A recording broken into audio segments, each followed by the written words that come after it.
Hi, everybody. If you notice today, there's no book in my hand because there's something different today. I'm going to tell you a story today that I have never read. I have only heard this story, and I heard it on NPR. It's a musical story, and the music that I am going to try to hopefully replicate is the music that I heard to the best of my ability. This is a folk tale from Haiti. I do not remember the title, but when I adapted it to tell it to people, I called it The Girl with No Name. So, here is The Girl with No Name. Once in the long ago time, there was a mother who had 3 daughters. 3 very loving daughters that she loved very much, and she had a husband who loved her very much. When she became pregnant again, the father suddenly did not like her, did not care for the daughters, did not care for anything, and he left. Well, the mother became very angry and very bitter, although she still loved her daughters and poured every ounce of care into them. However, when she gave birth to another daughter, this daughter resembled the man who had left her. So she hated her on sight. She did not love her. She did not care for her.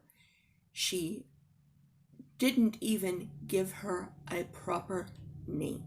She very sarcastically called her Fila Madre, mother's child.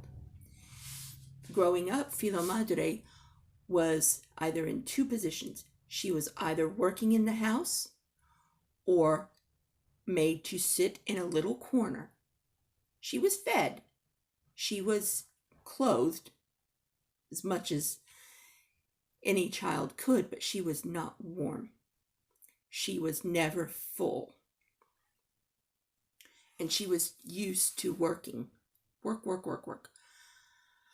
The mother would go out every day for her job, and when she would come home, she would announce to her children that she was coming home. When she would walk up the path, she would sing. And the song never changed.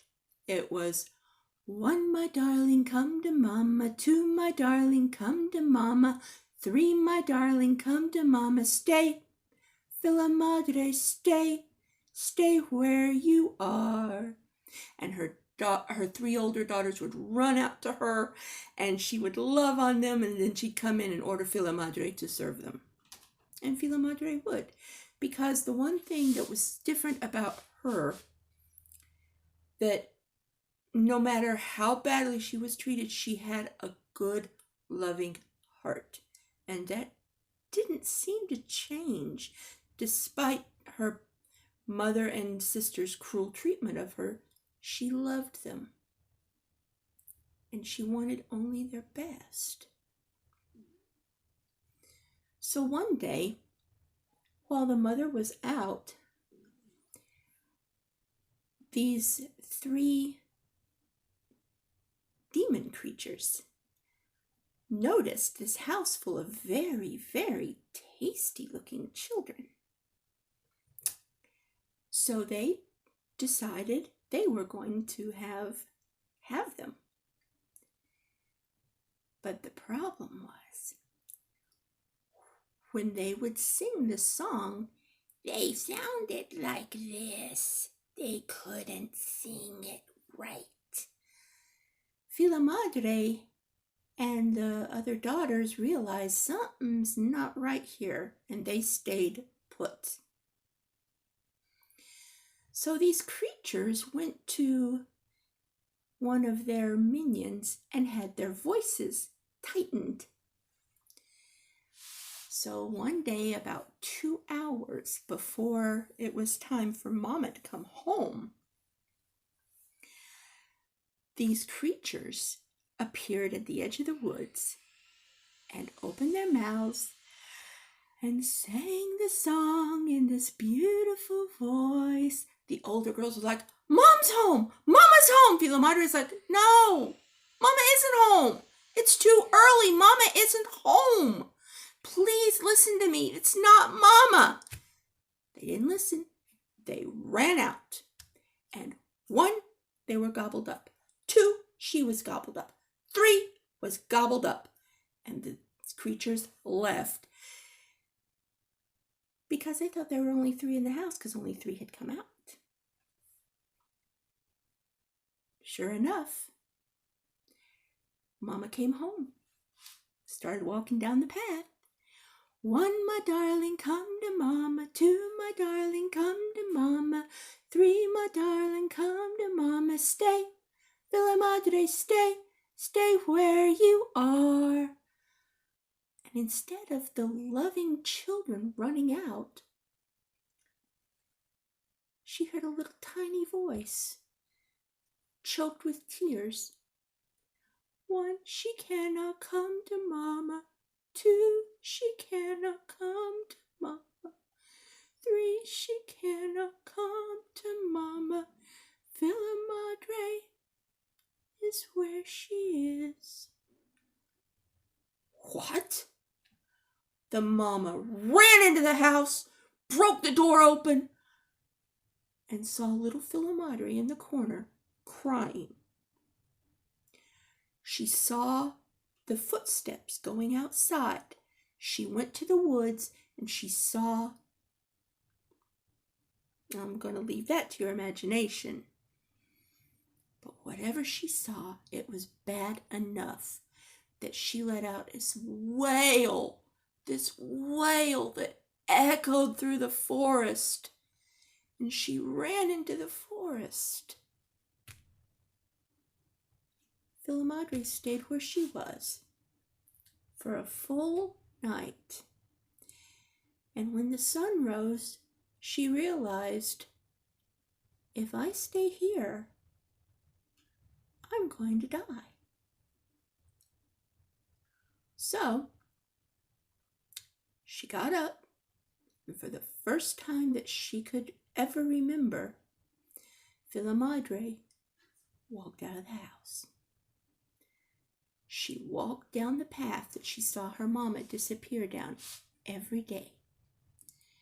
And she kept walking. She was hungry and thirsty and lonely.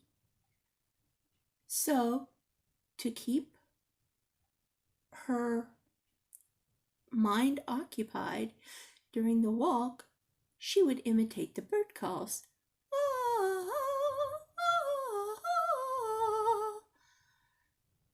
When she walked into town, she was still singing, and the people were enchanted. Who is this? Why can she sing so well? So she traded music for food and for clothing to keep her warm. And she kept trading her singing for what she needed until she found herself in a castle a few towns over, singing for the cooks as they worked. The king's son began to notice the food suddenly began to taste better. It was the same food that he'd been given all his life, but for some reason, something had changed. He wasn't quite sure what it was, but he knew something had changed. So he snuck down to the kitchen to see if he could figure out what was going on.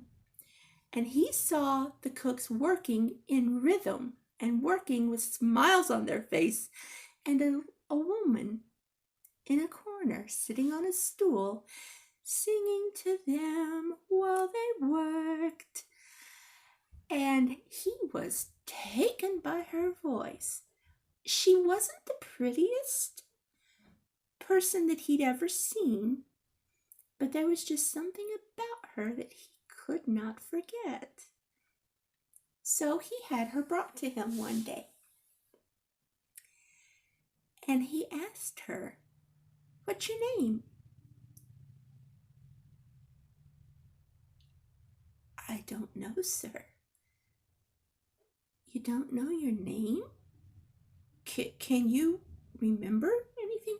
"Oh, there's nothing wrong with my memory. I just don't have a name."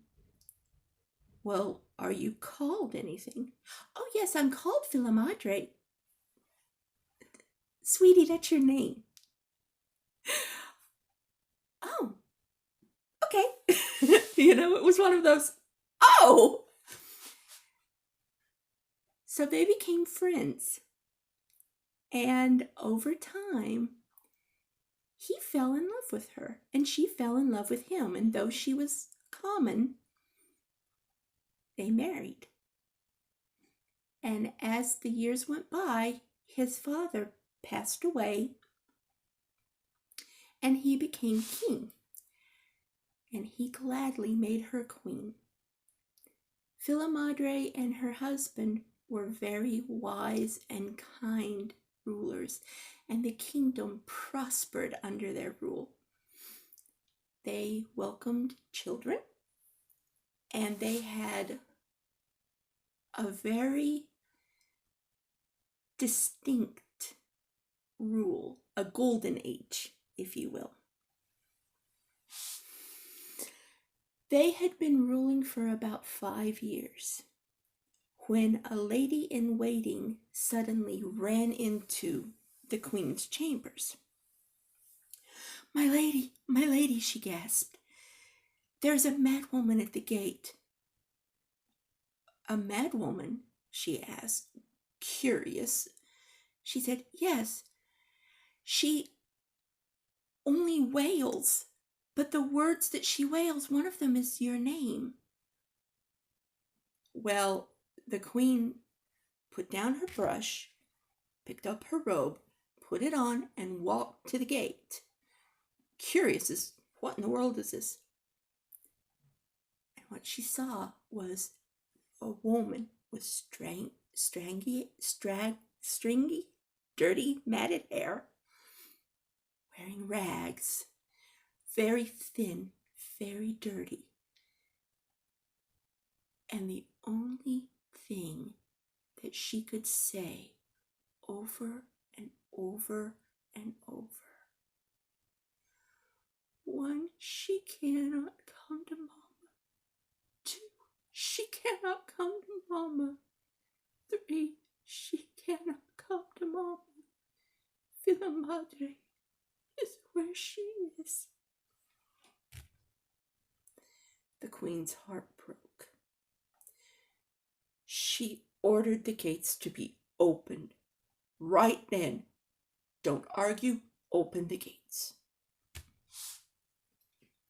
They opened the gates, and the queen herself went out, took off her outer robe, wrapped it around the mad woman, and brought her inside, ordered her a bath to be drawn and food to be brought, and she bathed her with her own hands. And as she was combing her hair, she said, Mama, do you know me? Mama, it's Philomadre. It's the forgotten one. You wouldn't care for me, Mama. But now I will care for you. And until her mother's dying day, that is exactly what Philomadre